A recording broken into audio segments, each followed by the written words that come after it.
জীবনটা আমার বাঁচাইতে হইব। আমার কাছে সব কিছু, আমি রাস্তার ফকিরে ঘুরি পথে পথে। ওই বাচ্চা লাগে নেত্রকোনা থেকে টাকা মাইমাসিং সব জায়গায় ডাক্তার দেয় আসছি, কিন্তু নাই আমার। তোমার কি কষ্ট হয় বলো? শোনো, বলো। রাতে ঘুমাতে পারো না? ঘুমাচ্ছে না? অনেক কষ্ট হয় তোমার না? আমরা দেখতে পাচ্ছি জোর গায়ে অসংখ্য দাগ এবং বড় একটা অংশ কেমন ফুলে আছে এবং অন্যরকম হয়ে গেছে। ছিল, এখন দিনে দিন ফুলতাছে, বড় হইতাছে। কত বছর বয়স থেকে? এটা জন্ম নিয়ে আসছি মার গর্ভে থেকে। তখন ছোট ছিল, ছিল। এখন দিনে দিনই ফুলতাছে। যে গায়ে যে আরো অসংখ্য দাগ দেখতে পাচ্ছি, গামাসির মতন ছিল, এখন দিনে দিন ওই একটু হালকা হালকা বড় হয়েছে। এটা বেশি অঙ্কে ফুলে যাইতাছে, দৈনিক ফুলে। এতে সমস্যা কি কি হচ্ছে? সমস্যা এই যে চুলকায়, নিজের হাতে চুলকায়, নিজের শরীর থেকে মাংস রক্ত বের করে ফেলে। আমি যখন কাছে না থাকি তখন এগুলা করে সে। আর রাত্রেও ঘুমাইতে পারে না, সারা শরীরে জ্বালা যন্ত্রণা করে, চুলকায়, ঘুমায় না। যে জায়গায় ফুলে গেছে এগুলা টিউমারের মতন বোঝা যাইতেছে। এই যে চোখের নিচে নতুন করে এটা জন্ম নিতেছে আবার। ওকে কি ডাক্তার দেখিয়েছিলেন? জি জি, ঢাকা মেডিকেলে যে পিজিতে দেখাইতেছে 8 মাস থেকে। ডাক্তার কি বলছে? ডাক্তাররা বলছে গত বছর লেগে গেছি, তারা বলতেছে যে আমরা সার্জারি নিলে জ্ঞান ফিরতে পারবো না। আচ্ছা দেখা যাক অন্য কোনো ডাক্তাররা কি কোনো মেডিসিন দিতে পারে নাকি, তোমরা সময় করে নিয়ে নিয়ে চলে আসবে। তখন আমরা যাই, ওইটি খালি বলে, কোনো চিকিৎসা কোনো ট্রিটমেন্ট দেন না। যে ডাক্তার কি এটা বলছে যে এটা অপারেশন করে ফেলে দেওয়া যাবে কিনা, এরকম কিছু আছে? বাহিরে ডাক্তার হলে পারবে তারা, কিন্তু হ্যাঁ বাংলাদেশের ডাক্তার নিলে তারা জ্ঞান ফেরাতে অনেক ঝুঁকিপূর্ণ, তাই জন্য তারা নিতেছেন। আচ্ছা, বাইরে মানে দেশের বাইরে ট্রিটমেন্ট করতে হবে, তাহলে হয়তো এটা কেটে ফেলতে পারবে এবং সুস্থ হয়ে যাবে। হ্যাঁ, একজন সার্জারি ডাক্তার বলছে যে এটা তো বড় অঙ্কে ভুলে গেছে, তো আমরা এখন কি করতে পারি, ওই জায়গায় নিয়ে যাও, এই 105-এ নিয়ে যাও, ওরা বলতে পারবে যে কি করা যায়। কিন্তু বেশিরভাগ সম্ভাবনা ওরা দেশের বাইরে নিলেই খুব ভালো হয়। তাহলে বাচ্চার কষ্ট হয়, সারা রাত ঘুমাতে পারে না, আপনাদেরও কষ্ট হয়। ওর তো কষ্ট না, কষ্ট তো সবারই। আমার একটা ছেলে প্রাইমারিতে পড়তো, ওরে পড়াশোনা বাদ দিছি, ঘুমাইতে পারে না, কোনো স্কুলে পড়া যাইতে পারে না, ওরে নিয়ে সবসময় খেলাধুলা করার লাগে, সময় দেওয়া লাগে।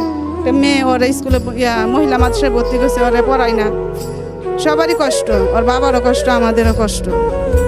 সংসারে যা কিছু ছিল সবই ওর জন্য বিক্রি করে, চিকিৎসার জন্য দৌড়াদৌড়ি করে, কিছুই নাই আমার। এখন আমি ঢাকা আসছি, আমি রাস্তায় রাস্তায় ঘুরি, ওরে লই আমি কী করবো? ওরা তো জীবনটা আমার বাঁচাইতে হইব। আমার কাছে সব কিছু, আমি রাস্তার ফকিরে ঘুরি পথে পথে। যদি কেউ আমার মেয়েটাকে ভালো করে দিতে পারে তাহলে আমি ওর কাছে আমি হাজার হাজার আমি দোয়া করবো। আমি খুব কষ্টে আছি ওই বাচ্চাটারে নিয়ে। কেউ যদি এরকম আমার সহযোগিতা করতো, আমি সারা জীবন তার জন্য আমি দোয়া করতাম, আমার মন প্রাণ খুলে।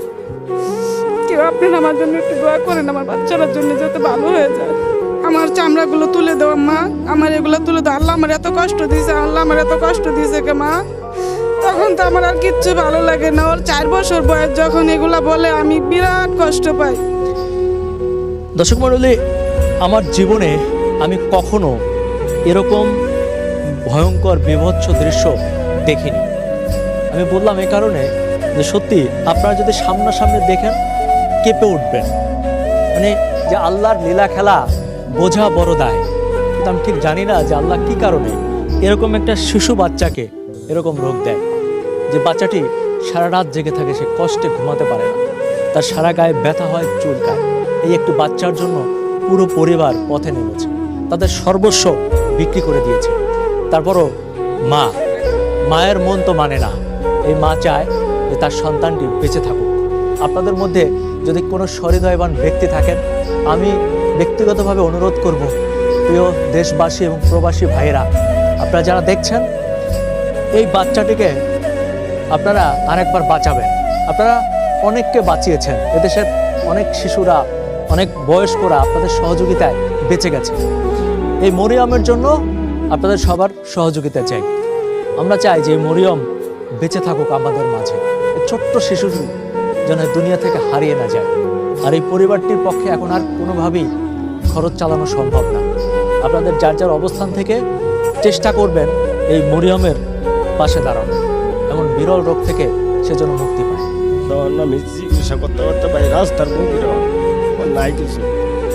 ওই বাচ্চা লাগে নেত্রকোনা থেকে টাকা মাইমাসিং সব জায়গায় ডাক্তার দেয় আসছি, কিন্তু নাই আমার।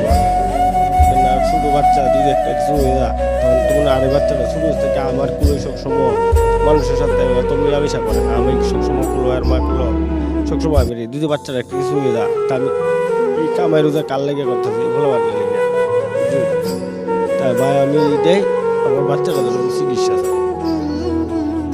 বাবে বাঙালি দোকানে থাকে মা কাম করতে পারে না বাচ্চা নিয়ে নিয়ে বয়ে থাকে মাসের মধ্যে হাত বাড়া 10 টাকা 20 টাকা করে রিক্কে দিয়ে দিন চলে। ছোট মানুষ তো বলতে পারে না, অনেক কান্নাকাটি করে, অনেক কষ্ট হয় আর কি।